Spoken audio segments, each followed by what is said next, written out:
He is considered as the father of digital revolution, a massive innovation and a design perfectionist. He had a net worth of $8 billion in 2010. There is not a single executive or creator in technology industry more important than him.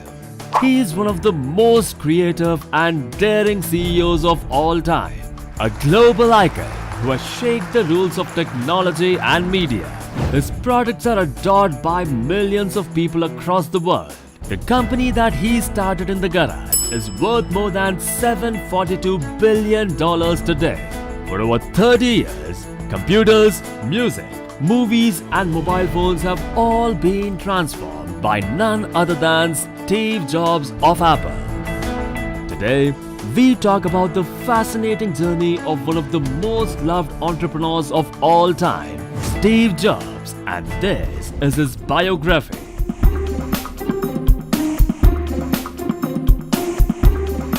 Born in San Francisco, California, to parents that were unable to care for him, Steve Jobs' early life was a struggle for identity. He was an adopted child, raised by caring parents.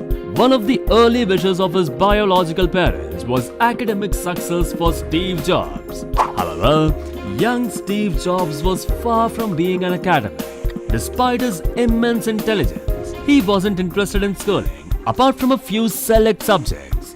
The teenage Steve, who was raised in Mountain View in the 1970s, was much more interested in pranking phone computers, creating innovative business ideas, and messing around with machinery with his close friend Steve Wozniak.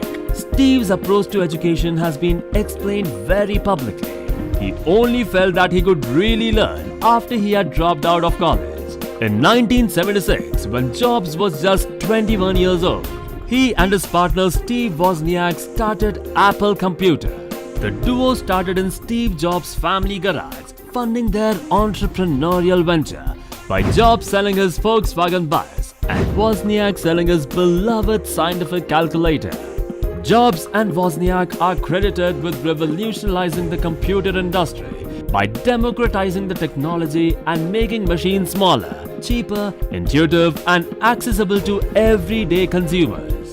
Wozniak conceived of a series of user-friendly personal computers, and with Jobs in charge of marketing, Apple initially marketed the computers for $666 each. Initial success with the Apple I pushed Jobs and Wozniak to create bigger and better computers, and by the late 1970s, they had created what would become Apple's first big success, the Apple II, a high-speed business workstation. The computer was a hit in their native California, and Jobs soon became a millionaire from the computer's heavy sales throughout the state and country. However, things turned sour for Jobs when he sought to expand Apple further, hiring former Pepsi chief executive John Sculley to lead Apple in a new direction. The experienced chief executive had no patience for Jobs' controversial and demanding management style, and after 2 years, they had no time for each other. In a boardroom meeting, Steve Jobs was fired from the company that he founded. His dismissal at Apple ignited a fire in Jobs, one that burned for the remainder of his career.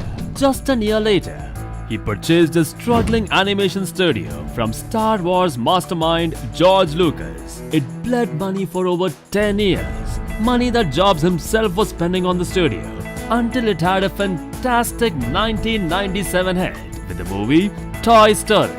Likewise, he created another company and called it Next, which specialized in high-end workstations for the business community. However, it was a commercial failure, and Next bled money until it was purchased by Apple a decade later, bringing Steve Jobs back to the company that he built. Over the next few years, Jobs went from a small position at Apple to the company's interim CEO and eventually taking on the position full-time. Steve Jobs' second period at Apple produced many of the company's most successful devices. From the iPad to the iMac, the Jobs-led Apple went ahead of its previous milestones and grew into the biggest company in the technology sector.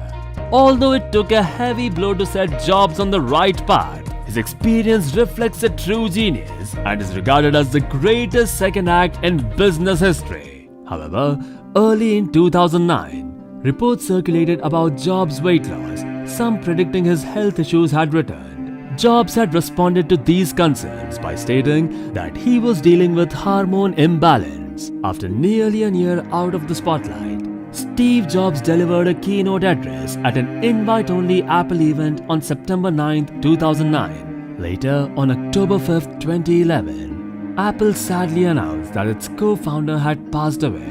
After battling pancreatic cancer for nearly a decade, Steve Jobs died in Palo Alto when he was just 56 years old. I was lucky.